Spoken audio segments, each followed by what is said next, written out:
Então, irmãos, abram a Bíblia de vocês no livro do Êxodo, capítulo 8, do verso 8 ao verso 10. Êxodo 8, do 8 ao 10. Esses dias, no domingo, eu preguei nessa passagem, mas tem um versículo que me chamou a atenção e eu gostaria de compartilhar, uma outra mensagem no mesmo texto, mas que tem um outro ensino para a vida da gente. Êxodo 8, do verso 8 ao verso 10. Diz assim: Chamou Faraó a Moisés e a Arão e lhes disse: Rogai ao Senhor que tire as rãs de mim e do meu povo, então deixarei ir o povo para que ofereça sacrifícios ao Senhor. Falou Moisés a Faraó: Digna-te dizer-me quando é que hei de rogar por ti, pelos teus oficiais e pelo teu povo, para que as rãs sejam retiradas de ti e das tuas casas e fiquem somente no rio. Então respondeu: Amanhã.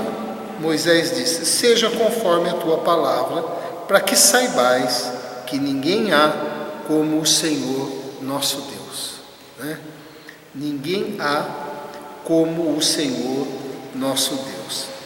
Quanto mais a gente lê, quanto mais a gente medita, quanto mais a gente estuda a Bíblia, assim com o coração, com devoção a Deus, mais a gente fica encantado com Deus, com o nosso Deus, com o caráter de Deus, com a forma com que Deus trabalha, a maneira de agir, o ser de Deus. Quando nós olhamos para Jesus, que é Deus e esteve entre nós, o Deus conosco, e a gente fica ainda mais encantado porque a gente vê na sua humanidade Jesus sendo o homem perfeito, o homem segundo o coração do qual Deus Pai criou todos nós. A gente fica maravilhado, porque as atitudes de Jesus são prudentes, elas são amorosas, as atitudes de Jesus são firmes, são justas. A gente não vê em Jesus, por exemplo, um agir impulsivo, a gente não vê um agir tendencioso, a gente não vê um agir preconceituoso nem injusto. Então a gente fica de maneira assim, maravilhado com o nosso Deus, não tem como. Muitas vezes a gente não consegue compreender plenamente como Deus faz as coisas, o tempo que Deus usa para fazer as coisas, mas isso é devido à nossa imperfeição, é devido à nossa limitação, e a gente descansa no caráter de Deus que a Bíblia revela. Mesmo que a gente não consiga compreender todas as coisas, a gente está descansado no Deus maravilhoso, santo, justo, bom, Deus de amor que nós servimos. E no texto que a gente está trazendo, esta foi uma das frases que Moisés usou, Seja conforme a tua palavra, Faraó, para que saibais que ninguém há como o Senhor nosso Deus, que revelam essa verdade de que não há ninguém como o nosso Deus. E Moisés está aqui diante de Faraó. Faraó pede para que Moisés ore a Deus e faça cessar a praga, que foi a segunda praga, a praga das rãs. Moisés diz para ele: escolha o dia, momento que você quer que faça isso, para que ficasse bem claro que não houve coincidência, de que foi Deus que fez, mesmo. E aí ele faz essa declaração dizendo: assim Faraó saberá que ninguém há como o Senhor nosso Deus. Não é isso que diz? Então eu queria trazer alguns ensinos, porque esta frase, ou esta ideia, ou esta verdade também é dita em outros versos da Bíblia. E que ensino a gente pode tirar, Por exemplo, ninguém há como o Senhor nosso Deus que opera maravilhas. Êxodo mesmo diz assim no capítulo 15, verso 11: Ó Senhor, quem é como tu entre os deuses? É um cântico de Moisés aqui. Quem é como tu, glorificado em santidade, terrível em feitos gloriosos, que opera as maravilhas? Não há ninguém como o nosso Deus que opera a maravilha. E a gente vê as maravilhas do Senhor todo dia. Por exemplo, quando você observa a criação, não sei se você já parou para pensar na diversidade que tem de coisas criadas, né? Nas formas, nas cores, nos propósitos. Não há nada que foi criado sem função, né? Sem um porquê, sem a necessidade daquilo. De uma maneira ou de outra, tudo colabora para aquilo que Deus criou, né? Essa diversidade de tantas coisas, as leis que operam cada coisa, as leis que operam no mar, as leis que operam a gravidade, as leis que operam no universo, no céu, na terra, embaixo da terra, né? No fundo do mar, né? Há leis na natureza, né? Que são obedecidas, o clima. Claro, a gente vive um tempo de alteração dessas coisas por intervenção do homem, mas as leis estão aí, né? A gente não vê nenhuma estrela caindo, nenhum planeta caindo aqui. As coisas estão lá, porque existem leis que Deus fixou, né?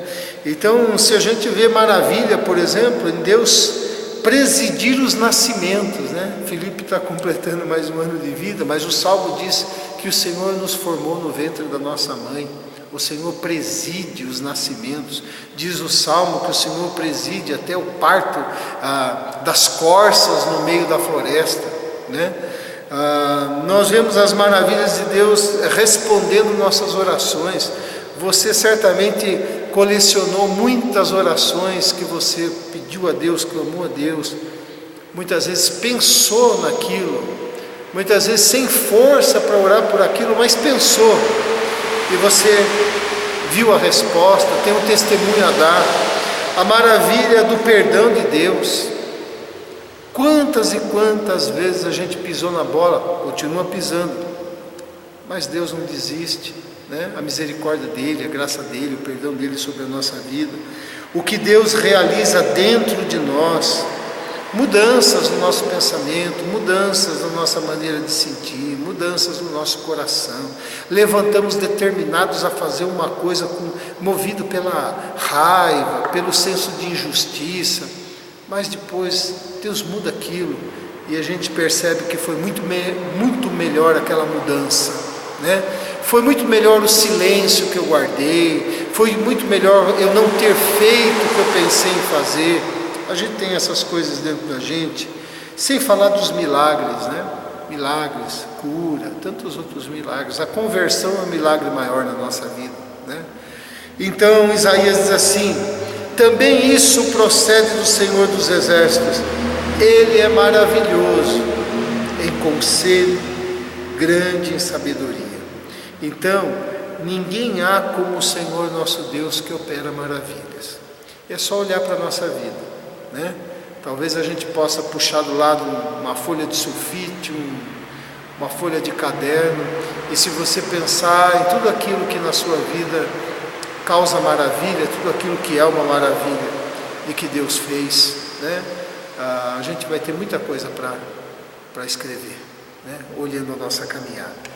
Ninguém há como o Senhor nosso Deus, que vem ao nosso encontro para nos ajudar. É um outro texto lá em Deuteronômio, uma oração de Moisés também, 33, 26, que diz assim: não há outro, ó amado, semelhante a Deus, que cavalga sobre os céus para a tua ajuda, e com a sua alteza sobre as nuvens. Quer dizer, Deus vindo de encontro para nos ajudar. É a oração de Moisés diante do povo. E é interessante porque se você olhar na perspectiva da santidade de Deus, Deus não tem nenhuma obrigação de vir ao nosso encontro. Um Deus santo, e a gente um ser errante, um ser vacilante, né? Um ser dúbio, tem um pensamento, às vezes, como diz Tiago, dobrado. O Senhor, na sua santidade, não teria nenhuma obrigação de vir ao nosso encontro. Se a gente olhar na perspectiva, no aspecto da justiça de Deus, ainda piorou, né? Porque um Deus justo e santo, olhando para tudo aquilo que a gente de errado faz, pensa, sente, quer, né? Se compromete e não faz, então as coisas ficariam feias para o nosso lado se for olhar para o lado da justiça. Mas Deus vem ao nosso encontro e nos ajuda, né? Se a gente olhar no aspecto da grandeza de Deus, você pensar que o Criador olha para você, que o Senhor soberano, que domina todas as coisas, ouve a tua voz, que vem ao teu encontro, que estende a mão para você, que tem paciência com você, então, como é que fica, né?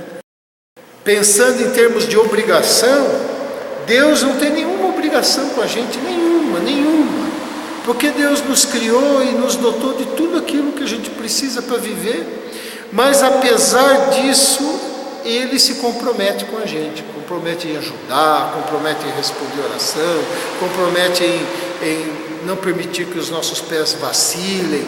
Ele se compromete, à toa, por amor, né? Não é à toa, é por amor que o Senhor faz isso, mas Ele não tem nenhuma obrigação de fazer isso, e não tem nenhuma obrigação de nos ajudar nas enrascadas que a gente se mete, né? Porque a gente decide mal, a gente faz as coisas que não deveria ter feito, ou toma decisões movido não por um pensamento, muitas vezes por um sentimento, não por um raciocínio, não com calma, às vezes com pressa, às vezes na impulsividade, e a gente vai colecionando atitudes assim atrapalhadas, atitudes que não deveria ser feito, mas apesar disso, Ele vem e ajuda, né? Ele vem e ajuda, não tem nenhuma obrigação de fazer isso.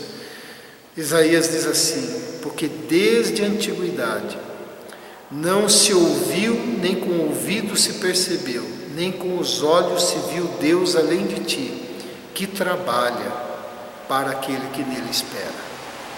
Olha, um Deus que trabalha em favor daqueles que esperam. E é claro que aqui Isaías está falando a respeito da fé, falando a respeito do povo que o conhece, mas olha, Deus trabalha até por aquele que não espera nele. Por quê? Porque Deus faz vir a chuva sobre os bons e os maus, a árvore dá o seu fruto para todas as pessoas, há alimento em abundância na terra, se nem todos comem, não é por causa de Deus, é por causa do homem, né? Mas independente da natureza melhorzinha ou bem ruinzinha, todas as coisas que Deus dá para todos, né? Então até para aquele que nele não espera, Deus vem de encontro, né? Então um Deus responsável, um Deus que preserva, que cuida, que sustenta. Não há ninguém como o Senhor nosso Deus, né? Como Moisés disse para Faraó: escolhe o dia e você vai saber que ninguém há como o Senhor nosso Deus. E mais um texto que traz essa verdade é 1 Reis 8:23. Ninguém há como o Senhor nosso Deus, que renova a cada manhã a sua misericórdia. A gente pensar nessa realidade que hoje nós levantamos debaixo da misericórdia de Deus. Estamos dormindo debaixo da misericórdia dele. E amanhã, se o Senhor permitir que a gente acorde e continue respirando, essa misericórdia está sendo renovada na nossa vida, né? E a oração de Salomão disse assim: ó Senhor Deus de Israel, não há Deus como tu, em cima nos céus, nem embaixo na terra, como tu que guardas a aliança e a misericórdia a teus servos, que de todo o coração andam diante de ti. Quer dizer, não há ninguém como tu que manifesta a misericórdia na nossa vida, né? A misericórdia, né? O que é a misericórdia? A misericórdia é Deus não conceder o que nós merecemos. Isso é misericórdia. Deus não dar aquilo que eu mereço. Aí eu pergunto: o que é que eu mereço? Eu mereço apanhar. De fato, diante de Deus, é isso que todos nós merecemos: apanhar. Não sei se você vai concordar não, mas a palavra de Deus diz isso. Nós merecemos disciplina, nós merecemos julgamento, nós merecemos ser deixados à nossa própria sorte. Deus dizendo assim: olha, eu te dei tudo, supri você de todas as coisas, te dei capacidade, você tem raciocínio, você tem todas as possibilidades na sua mão, você se meteu em encrenca, agora você acerta isso. Mas não é isso que Deus faz, né? Deus diz: olha, tem um caminho de recomeço, né? Quer dizer, logo após a misericórdia, aí Deus vem com a graça. Ah, mas tem diferença entre misericórdia e graça? Tem. A misericórdia é Deus não dar aquilo que a gente merece, merecemos apanhar. E a graça é Deus dar aquilo que eu não mereço. Ele dá uma nova chance, Ele dá perdão, né? Ele ouve oração, Ele ouve arrependimento, Ele trabalha no nosso arrependimento, Ele dá a possibilidade da gente recomeçar, Ele oferece ensino, Ele oferece direção, Ele oferece valores para a nossa vida, né? Ele nos dá condições da gente se reorganizar. Então Ele dá aquilo que eu não mereço. Eu não mereço isso, mas Ele dá. Então, seguida da misericórdia acontece a graça. Isso é uma coisa muito parecida com a outra, mas não é a mesma coisa. Mas elas andam juntas, porque quando Deus é misericordioso, a graça também já está sendo presente. Quando Deus age com graça, a misericórdia está presente na nossa vida, né? Porque de um lado ou de outro a gente não merece. E a maior bênção, a maior ação de misericórdia do Senhor, a maior bênção é nos dar Cristo, né? Resolver o maior problema da nossa vida, da nossa alma. E a misericórdia bem expressa na sua vida todos os dias é uma coisa que a gente falha, que alguns pedem, mas que Deus tem de sobra. Sabe como que é a misericórdia bem expressa na vida? A paciência dele, né? Como Deus é paciente com a gente. Como Deus é paciente. A paciência de Deus em não, mesmo quando Ele nos disciplina, não disciplina na medida que a gente merece. Olha só, Salmo 103:10 diz assim: não nos trata segundo os nossos pecados, nem nos retribui consoante as nossas iniquidades. O que está sendo dito aqui? Que Deus não nos disciplina na medida que a gente merece. Ele sempre é muito amoroso, muito paciente, né? Então, Ele não nos trata segundo os nossos pecados. Então, a paciência é a expressão da misericórdia de Deus todos os dias com a gente e concede alívio para a gente, apesar dos erros. Olha só, quem já errou, consciente do seu erro e sabendo que estava errando, fazendo o contrário da vontade de Deus, e depois buscou ajuda, recebeu.